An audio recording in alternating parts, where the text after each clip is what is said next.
Hi, it's Bill Cohen from Shea Circle Martial Arts, and these are joint locks that don't work. Again, if you've ever watched my channel, you know I preach this. A lot of people do joint locks and expect to do pretty holds and hold people in submission. A lot of times, that's fantasy. So if you go to your standard martial art class, and anyone understands a joint lock, a lot of times instructors, I don't know if they're just delusional about it or if they're just trying to sell their art, do things that aren't really practical. You know, they work against their students because their students are compliant, but maybe it wouldn't work in a real world. I'm going to give you a couple examples, and then I want you to understand the principle why, so when you watch other joint locks, you understand which ones don't work. So let's start with a simple one like this, right? I've seen this countless times. This one here where I just prop his elbow and I prop his hand. Now, when I mean work the way they tell you it's going to work.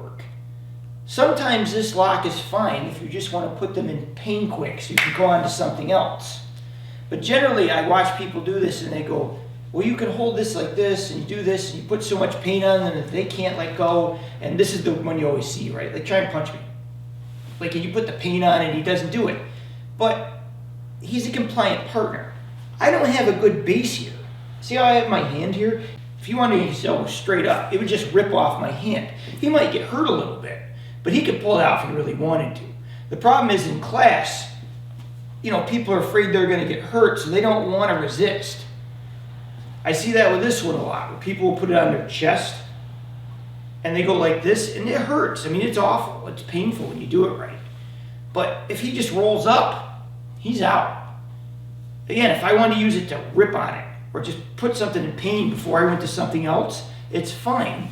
But it's not going to work because I have no base here. He has room to escape. So when you understand ones that struggle, what I want you to understand is that it's all about the base.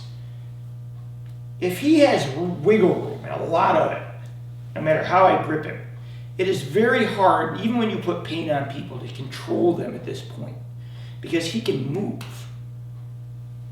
If I tuck this thing in such a way to where I immobilize that elbow where he can't wiggle, it's much worse.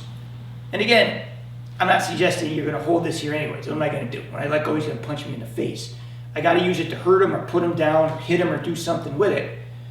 But his ability to slip out of this is significantly less because it's in this gap and I'm squeezing it, and I'm squeezing this like this, and he can't slide. As opposed to this, where he has a lot of room to move. If I go like this, I can't hold this guy like this. I could use it to put him down, but I can't hold it. If I put him here and I tuck it in a little more and I prop it, I actually have more support there than I do going like this. So when you do these things, remember, the more mass or surface area you can get on something, the more you can smother it, the more you can hold it in, the actual better control of it you have versus by just kind of holding onto it by a thread. So when you study your joint locks, keep that in mind. It's okay to learn these, understand what they're for, but understand that you're not going to hold that guy there if you really wanted to let go. What this is an injury. I want to crank on that wrist, I want to hurt him, or I want to create pain so I can move him to something else and take his mind off it. Don't think you're ever going to grab someone like this and hold them there and they're not going to fight you on it.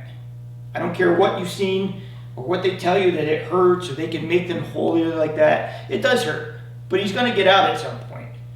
So be smart, understand what they're for, and study them to see which ones you can hold and which ones you can't.